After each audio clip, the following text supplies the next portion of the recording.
Hey everybody! So, posted a picture of my mead that I had made a few days ago, and a lot of people were asking a lot of questions about how it's made, and they were wondering if it was easy or how many steps it takes. I decided to make a short little video just to explain how easy it is and how quickly you can get it done. Relatively cheap too. So I've been making mead for almost 5 years now, a long time. What I'm going to be making today is I'm going to make 2 different batches of hydromel, which is lower level alcohol content. It's still mead. It's still made basically the exact same way. But basically hydromel is lower level alcohol that you get to drink faster. So it's ready sooner and it tastes good sooner, which is awesome. Usually with a hydromel you can drink it within about 4 to 6 weeks and it tastes pretty good. Obviously you can let it sit longer, but you don't have to, which is awesome. There's a company out there that actually does mead from start to finish, canned in 5 weeks, and it's pretty awesome. So what is mead? It's honey wine. It is a type of wine. It's the oldest fermented beverage in the world. Basically you just take honey, water, and a fermenting agent like yeast or natural yeast, and let it sit, and then drink it. And it's probably one of my favorite things to drink. It's awesome. So let's just jump straight into it. I don't have a YouTube channel. I've never made videos before, so if this video sucks, sorry. I'm doing the best I can using my cell phone, which is old as hell. So just give me some credit, at least for trying to help you guys out. I'm gonna make this as easy as possible, okay? I'm a traditionalist. I like making mead as close to the old way as possible, obviously with some new age materials. But I don't use all these crazy nutrients. I don't use all these expensive tablets that people use. I use the basics and I sanitize everything beforehand. And that's pretty much how I do it. Sanitization, that's a whole other video. There's different ways to do it. Look it up.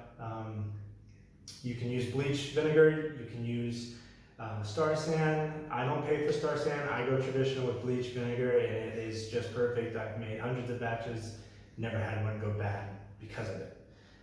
And it's cheaper and I feel like it's closer to as traditional as you can get besides not sanitizing. So Jimmy John's, different sizes. I've used these so many times. I've already pre-marked out where a gallon is for me, so it makes it easier. This is a new one, cheap wine that I got from the store. I drank it, of course, and then sanitized the bottle. I'm going to reuse the bottle. This is a 1 gallon bottle. It makes life a lot easier.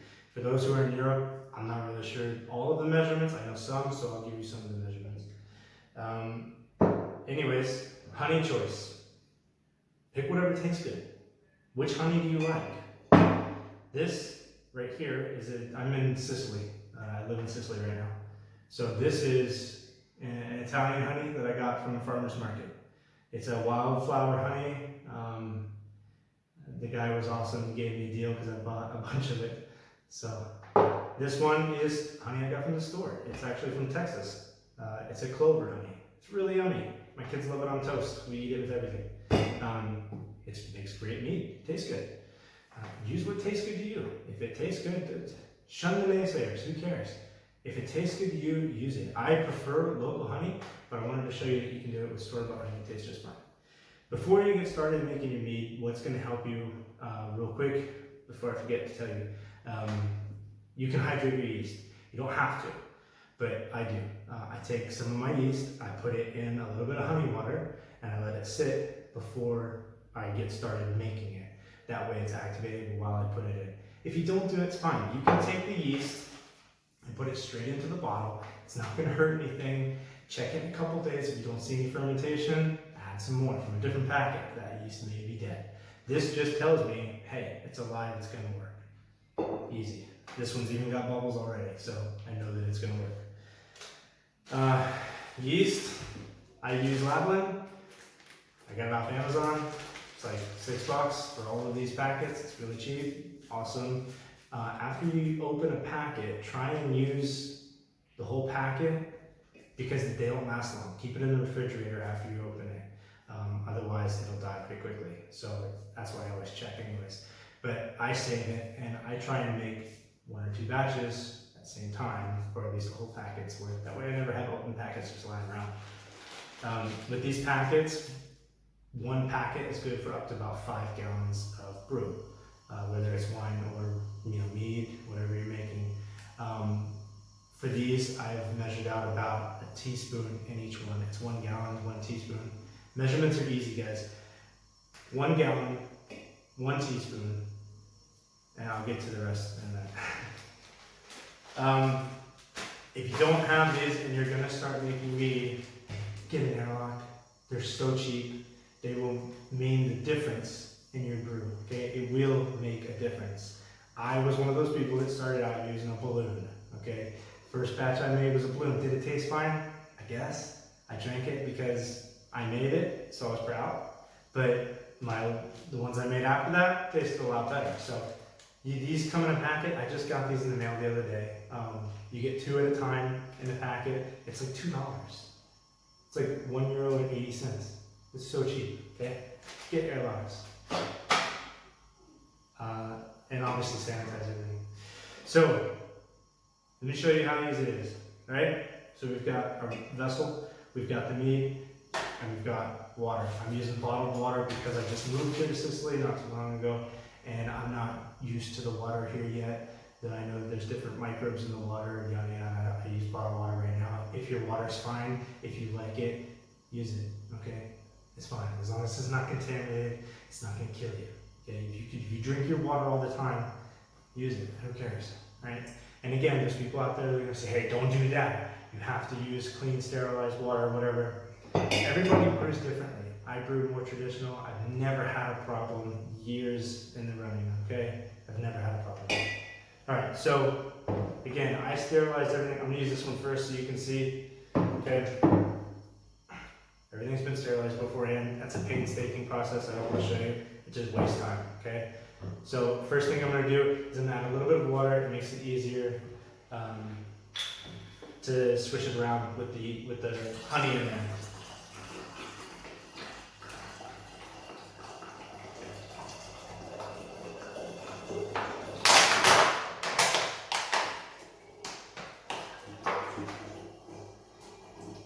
Okay. So 1 gallon of water, 1 pound of honey. For a hydromel, hydromel is going to be around 7 to 8%. I don't have a hydrometer right now. Like I said, I just got here.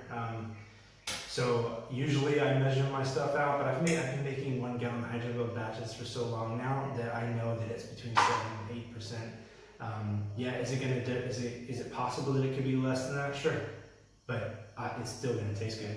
You know what I mean? And if I drink enough of it, I'm still going to be a little inebriated, so no big deal. I'm not trying to put it up for competitions. So, in this one, I'm going to do the store-bought honey. Okay, I've already measured it out. It's 1 pound of honey, 1 gallon of water. Okay, 1 pound of honey is just barely over 2 cups or 400 milliliters of honey. Okay, so use a funnel. It makes life a lot easier. Oh, do you need to warm the honey up? It makes it easier. Does it affect your brew? No. It's not going to make it brew faster. It's not going to change the flavor. I warmed it up simply because I don't have time. I don't have time to be sitting here and let you guys watch me do this for like 5 minutes, okay? So I warmed it up. Comes out a lot easier. Scrape all that in there because honey is yummy. Okay. Alright, so that's pretty much where we're at. I always go a tiny bit over because you're going to have a little bit left over. Do you have to? No, of course not. Alright, so now water. When you're doing this, you want to leave some headroom because if that fermentation takes off, then it could bubble out. And you don't want that. So leave a little bit of headroom.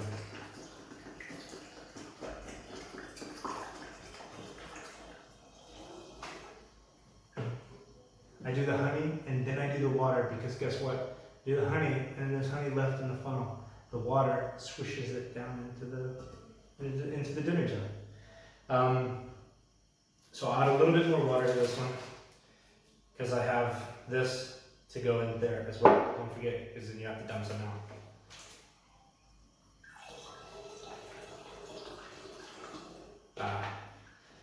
I've made a mistake. I forgot to shake it. Now it's going to be a little bit harder to shake. So again, everything. Alright, sorry about that. I had some technical difficulties. I had the wrong size grommet, so I got the right one now. So anyways, try and shake it before you add this much water because now it's going to be heavy. Luckily it's only 1 gallon. But basically you're going to shake it until all the honey's mixed in.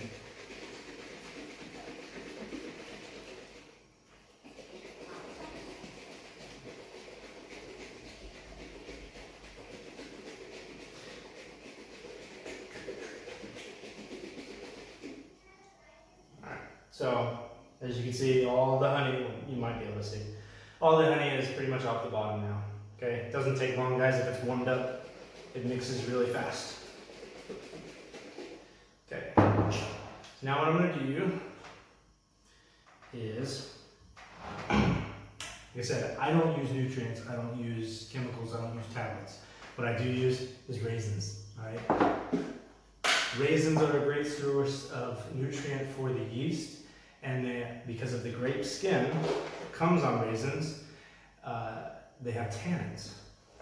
Tannins are what give mead like a more mouthy feel. And generally, it just makes it taste a little bit better. First time I did mead, I didn't put any raisins at all in there. And it was fine. The hydromel, first time I made hydromel, it was fine. It was a little bit watery. It didn't have as much flavor as I'd wanted to.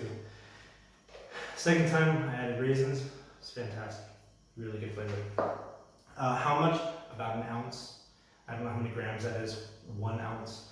It's about 20 raisins. You can use regular raisins. These are sun-made California sun-dried raisins. You can use yellow raisins. They taste really good too. This is what I have right now in my house. This is what I'm going to use. Okay. So again, we added the honey. We added some water, we added the raisins, now we're going to add the yeast. Okay, so we're going to take our cup, add our yeast mixture. Okay, I don't know how much you want to get in there, if you want to get everything. I like to add a little bit of water in the cup again, swirl it around, put it in. Okay, easy. Now I'm going to fill the rest up. Again, leaving headroom. It's right here, right at the top. Perfect. Okay, that's about 1 gallon. Of course, it's not exactly 1 gallon, but it's pretty damn close. All right. Put the grommet back in. Now that I got the right size. Shake it. Make sure it's all together.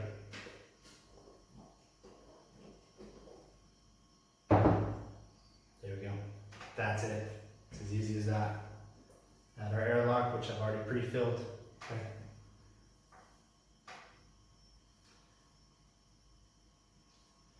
Here we go. Okay, so the second one. Alright, so there's one. Number 2. We'll go just as fast. Obviously, feel free to skip the rest of this video if you want to, because I'm just doing the same thing again. But it's good for repetition. The first time I made mead, I don't know how many times I watched the video. I watched the video a lot. I will throw a shout out to Cityscaping YouTube channel. They are who I would recommend watching. One, they're awesome, they're funny, they know their shit. They have been doing this for a lot longer than me. It's very informative. There's a lot of videos out there about mead making.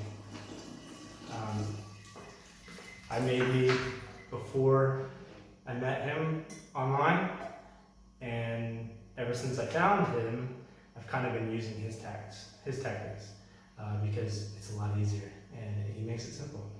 And I was one of those people that first started out like, oh, do I need to add all this crap, and do I need to, do I need to buy all these nutrients, and what do I need to do? It's simple. It should be simple. It's never been a hard process. We made it a hard process. Why? I don't know.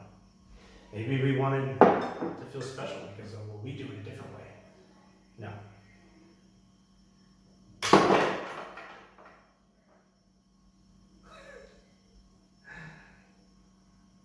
I will have to fix that.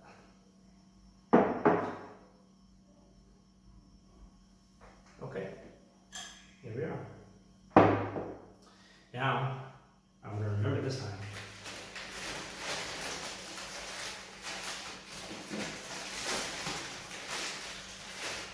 I'm only going to add a little bit.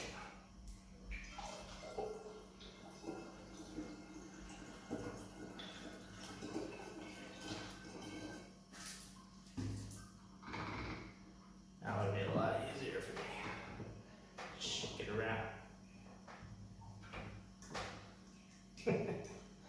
Oh, this demijohn, I got it at a thrift store. It was like 50 cents. Clean it up. I've used this one. This was the first one actually that I used. My first demijohn. Now that I'm in Italy, I have all these amazing giant green demijohns because they used to make their wine. I actually have, if you saw my photo in the beginning, that's what that was. I bought that off of somebody here for like 10 euro, really big demijohn. That one it's just under 3 gallons. That one I actually had to write out the math. So I got it a little bit correct. But again, 3 gallons. How much mead? 3 pounds of mead for a hydromel. If you're doing a stronger mead, then use more honey. Wait longer. If you're doing a sack mead, step it. You add mead throughout the fermentation process. Sack meads are hard to do. You probably will not succeed your first time, but I haven't tried that yet, but I will. Sack meads you're gonna have to wait a long time too, at least a year, at least 1 year. Again, how many raisins? I don't know, this much. About 20, 25, something like that. Does it matter? Is it gonna ruin your batch? No, of course not. Not even close. I mean, if you have a bunch, then yeah, of course. It'll taste like raisin wine, which is still good. I like mead. I like wine. I drink wine all the time, so. Let's see where we're at. Just about right. I'll add my yeast mixture.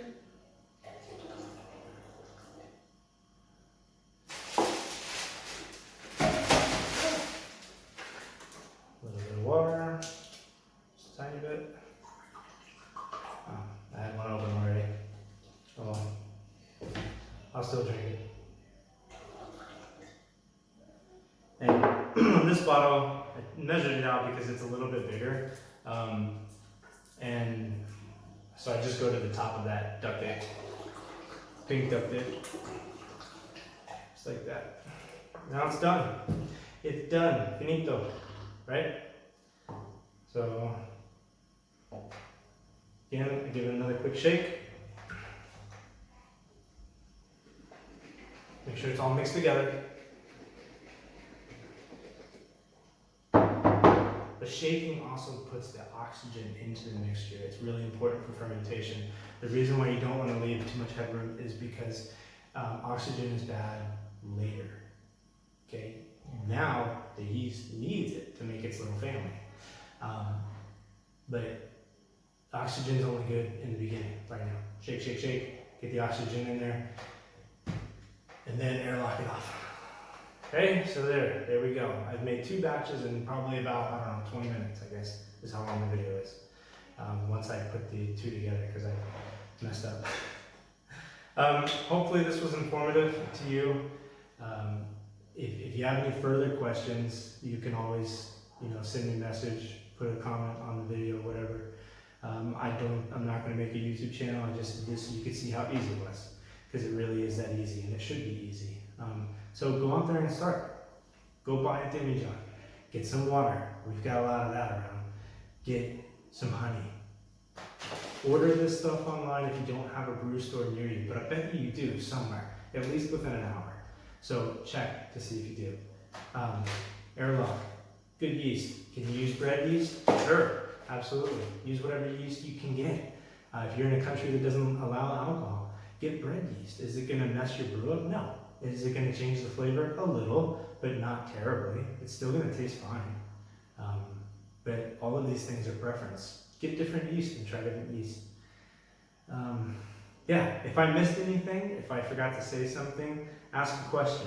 If you think I'm wrong about something, that's fine. I don't care, because guess what? This is how I do it. This is how I've been doing it for a long time, and I love it, and everybody around me loves it. So I'm gonna let this sit in my closet now for about 4 weeks. I like to sit for 30 days, and then I will rack it off into a secondary vessel. When I do that racking is usually when I will take a little sneak test, see how it tastes. And then depending on how I'm feeling, I will back sweeten it, or I will add flavor to it, like blueberries, or blueberries is my favorite. You can put ginger, chocolate, coffee, whatever. Willy Wonka that mead up, man. It's your mead. It's whatever you like. So experiment. If it tastes terrible, dump it out. Start over. Do a different flavor. Anyways, y'all take care. Again, if you have any questions, holler at me. I'll help you out as best I can. All right, later.